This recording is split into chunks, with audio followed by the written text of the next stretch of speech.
So yeah, I'm the guy who's been, speaking English for more than 8 years now with his own kids.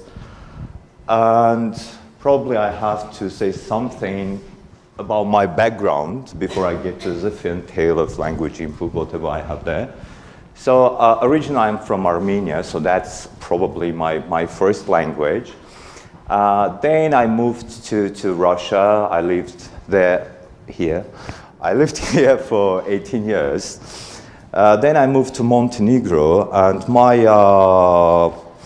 language story is a bit messy, really. I have 3 kids, and I mean their route through the language is very complicated. And so Carleni, my son, is 10 years old. Then Amy is 6. Oh, sorry, Amy is 8 now. Amy is 8, and Mary is 6. Right. Okay. They speak, 3 or 4 languages, and it's not very well balanced, obviously. They were born in Russia, and then their mother, speaks Armenian to them all the time. I speak English only. Saying English only, I really mean English only. So in more than 8 years, I just pronounced one word in Russian when my son kicked someone in the street, and just it came out, naturally. It was knee-jerk reaction. Do I recommend it? Not to everyone. Let's talk about it. Yeah, we like showing off, so I will show off a bit. Now, Carleni's got this, certificate. It was really important for me because I was doing something, I was not sure whether I have to start doing that. Can I have results? How it's gonna, develop? Because, well, I am not a native speaker of English language in any sense, and I started learning English when I was 16, which is too late, right? And then I worked in a wine factory, which doesn't really contribute a lot to English knowledge, for a couple of years, stuff like that. So my son Carleni, when he was 6.5, he passed this exam, A1 level, spoken. Is it with distinction or not? Yes.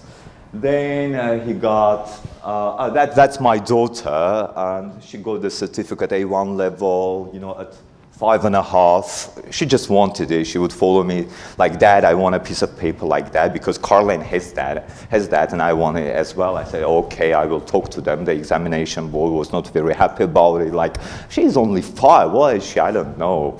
We have kids here in the room? No?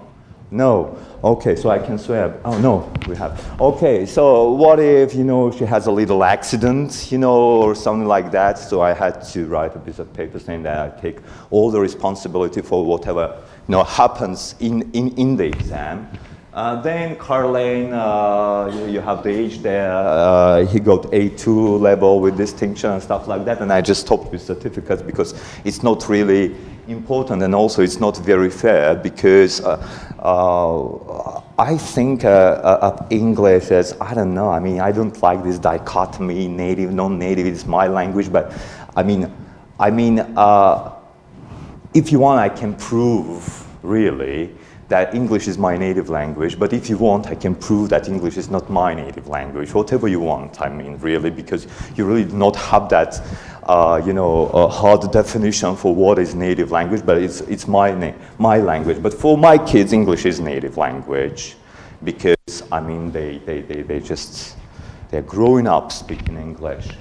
So I just want to show you a bit of a video with my son. And you're gonna see like what is happening. Your teachers of English, your parents, and you will see spontaneous pieces of bits of speech, and you can judge yourself, like a fluency level and the hesitations and the accent. So let's see. Through the stick, he didn't hit a button from the free smart Superman, but he had hit Rocky and he got eaten by the shark. And all the team except Needle flew and into Rocky, and Rocky got eaten by the shark the fourth time. You have to type the name, spin the wheel, and out of there we come whom you want. But if someone is still alive and you type his name, he will not come alive. It will say there that that character is still alive. So I mean that's 2 years ago, and I do not, I do not film a lot. I mean these days, because I mean they grew up, they do not like it sometimes, and sometimes they say, "Dad, come on, stop filming," and I really don't care about it a lot now. And so when I was getting ready for this forum, then someone who is a dear friend of mine, I hope. Yeah, she put something, on Facebook, which you can read there. I'll take a pause here.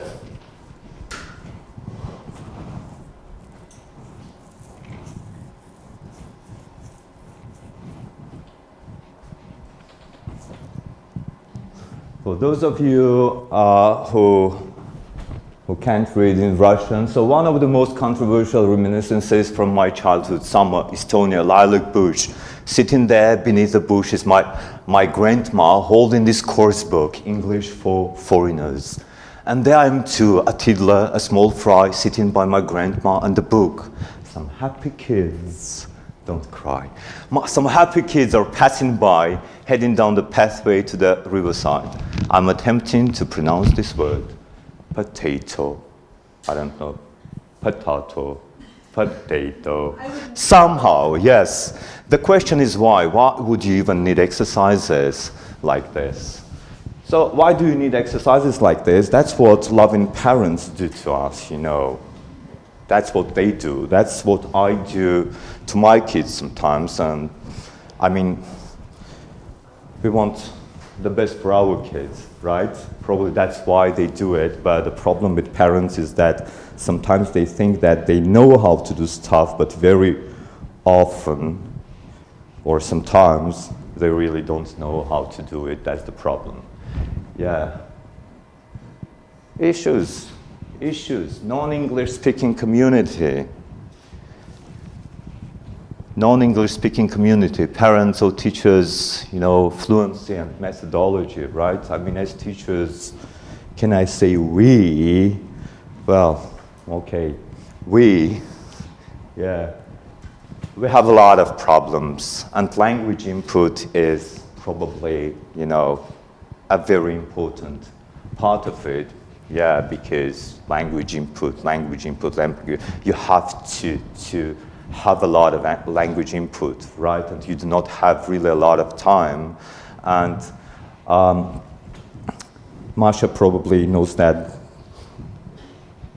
very well, with 45 minutes, lessons a couple of times, and you have to think like how to put everything aside, how to be, efficient, so that you use every second and every minute. And I've thought about it probably as well. So with input, you have, different stuff that you have to think about, like frequency, intensity, adaptation, and social context, and visual context as well. Probably your grandma didn't really think about, social and visual and the situational thing as well. And I mean, as well, that loop, right? So I mean, yeah.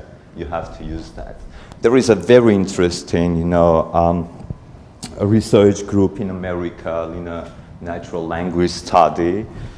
That is probably the only longitudinal research in English language field. Well, De Broglie has this nice thing that he did with his kid as well, when he had the cameras all around the place.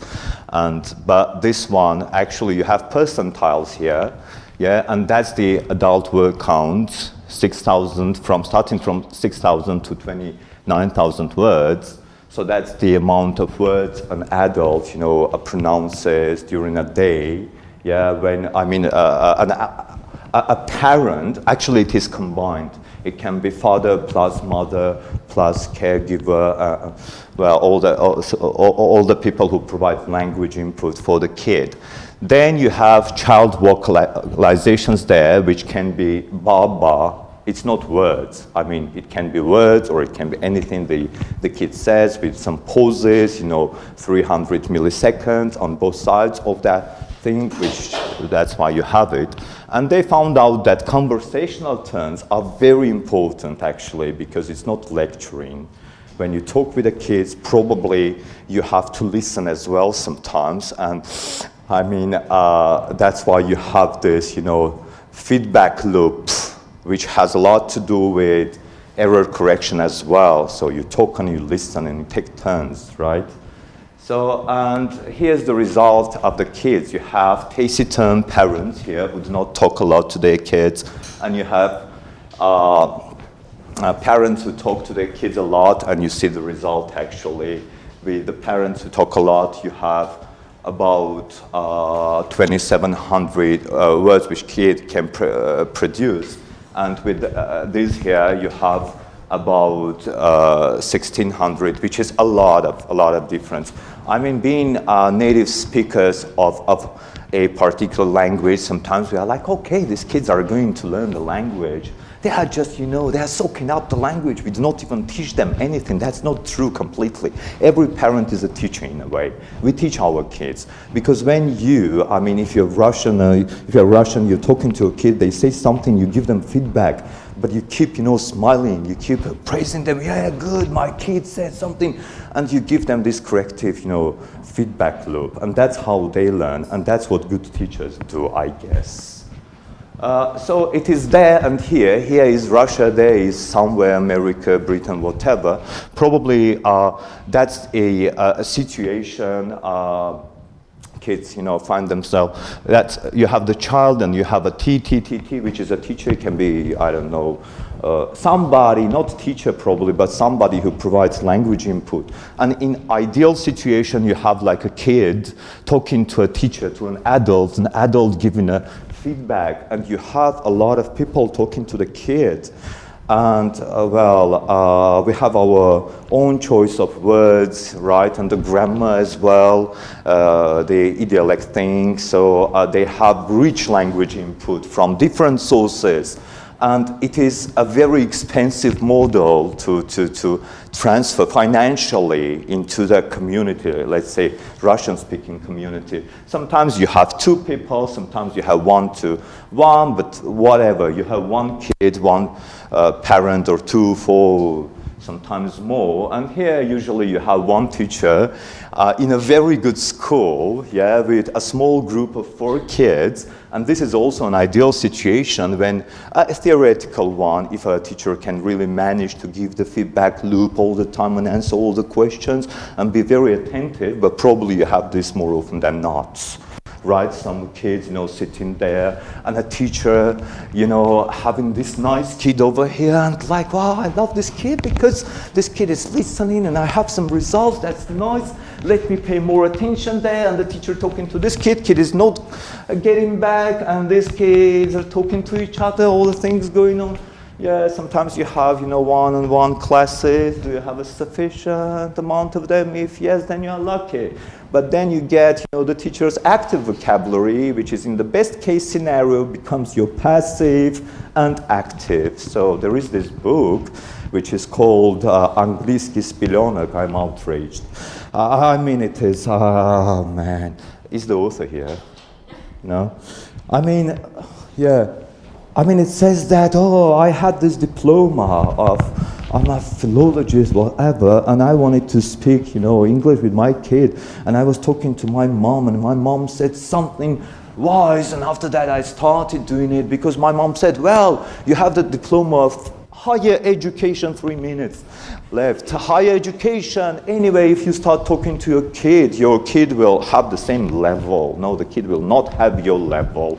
The kid will have about 20-30% of the vocabulary in their active, possession. So basically we have frequency, we have common words, we have rare words. We have here the word the, which is 7%, you know, of the vocabulary of the kids. Then you have 10 most frequent words covering 25% of the language, 100 most frequent words covering 50% of any text, 1,000 covering 80% of any text, right, in a long test. And half of the words in any long test, that's the tail, right? It is useless, basically. It is useless because they do not get recycled, right? So you have to find, you know, stuff to do so that, I mean, you need about, I don't know, the Paul Nation says 12, somebody says 7 and stuff like that, and, you know, it becomes, you know, forgetting curve, stuff like that, which looks like accidentally like this curve looks like this curve, which probably has to tell us that actually the active vocabulary and passive vocabulary is a myth. It is not dichotomy, it is gradual process, so more frequent words, they are used more frequently because they are used more frequently. And that's why they are remembered, you know, best. And so what I do actually with the kids, I just try to keep the tail, to cut the tails and to use the body part. How do I do it? I eavesdrop. I sit there, whatever they say in Russian, whatever they say in Armenian, whatever they say in Montenegrin, that's my fight, I'm fighting my fight. I'm sitting there, I'm writing whatever they're talking, and what they're talking about, it is this part. They are not using this one. I'm covering that thing, and then they have the active vocabulary, so that's what I call the catch-up input. And also I stretch it. I know that they have to know about stuff, about science, which I like, so I'm doing it more for myself than for them. So we listen for what? To find out what they talk about in their first language, for mistakes and errors, to find out what they want to say in English at the moment, but they can't. So we provide it for them to find out what can be useful, right? And the books, what about grammar? We don't care about grammar because I have this book which is right in their room. I forgot to take it. You have all the tenses, you have all the vocabulary, right? Present perfect and all that stuff. You know, past simple, past progressive, past perfect simple, future in the past, whatever it is, passive voice. And error corrections is very important. Really, I'm coming to the end. I need half a minute. Yeah, error corrections, and you do sometimes error correction on the spot. Sometimes you do it delayed. It doesn't really matter a lot. So here you go. Lesson on Angry Birds language. In Angry Birds language? Yes. In Angry Birds language? Yes. Do they talk in Angry Birds language? Yes. So they speak in their own language, right? Not in Armenian, not in Russian, not in English, not in French, Not in Spanish even. Not even in Spanish, not even in Japanese, not in Korean. Maybe in Japanese. I don't know. Hooray! We corrected one mistake. Yeah, that's good. Okay, Cato the Elder used to say, furthermore, I'm of the opinion that Carthage should be destroyed. The beautiful thing about Carthage is that whatever you do, this one or this one, it takes a lot of effort. I mean, destroying something takes probably as much effort as building, right? And when I first, yeah, and it got destroyed. It's funny, huh? And he saw it, right? See? It got burned to the ground before the guy, you know, was dead. Isn't it funny? It's good. First I met Lisa. It was Emerging Forum. She was wearing the same red jacket. And thank you for that, yeah. And I finished my talk with the same one. Same piece of video. It's like 30 seconds. Yeah, I mean, that's the greatest secret actually about education, about destroying things, about building things. That's the last slide. Now you say, Daddy. It is something... I'm asleep. No, I'm not asleep. It is a musical instrument and you can play it. It's violin. Yeah, it is violin. And what I'm saying? Yeah. It is. Daddy. We can make something with it. telephone, O glass, and O a chair. What is it? So it starts with letter... W. We can make something with it. something. What can we make with it? Word! It is word! Thank you. Thanks a lot, Ray. Time for questions. I remember your talk at Emerging Forum, and do your kids have real grammar lessons? Do they do exercises, activities, I don't know, listening comprehension, anything? Or it just comes naturally because you speak at birth? In my case, nothing comes naturally because I'm not a native speaker and I'm not immersed in the language. So yes, they have grammar lessons, but they don't know about it. I know that it is a grammar lesson, but... Do they have grammar lessons with you? Yeah, sure, with me. They have all the language input with me. Okay. But they don't know that they are They having don't know lessons. that's a grammar lesson. They think that they are playing. Okay, any more questions? Then I have a question. Okay. How does it feel not to be speaking with your own kids in the language that your grandparents and your parents talked to you? Well, it's tough. It's tough. A short story.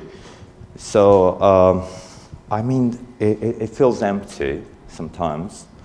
Now it doesn't feel empty, but it used to. And then I started thinking about how I can put my emotions into English words. So I came with this idea, probably if I say something in English to my kids and start repeating the corresponding phrase thing in my first native language, which is Armenian, my childhood language, let's call it, probably they will synchronize somehow in my brain, and I was putting my son to bed and I would say, okay, sonny boy, it's time to sleep, okay, all the words that you say to the kids, and I would repeat, in Armenian, the corresponding stuff that I would say if I had the opportunity, if I decided not to use Armenian, and so I would repeat the phrase. And I didn't really notice that when I was repeating the phrase in my brain, English moves, lips move, I speak English, and then I kind of repeat stuff in my brain, but my lips were moving as well, and my son looked at me and said, "Dad, you're okay?" Yeah, it helps actually, it worked for me, so yeah. As a result, how many languages do you speak? It's a difficult question because I don't know what you mean by asking the question how many languages they speak. They understand 4 languages, and well, their best language now is Russian, the second language is English, third language is Armenian and Montenegrin now, yes. But it works differently with Carleni or Mary, so there can be a bit of differences. So the Russian is still there?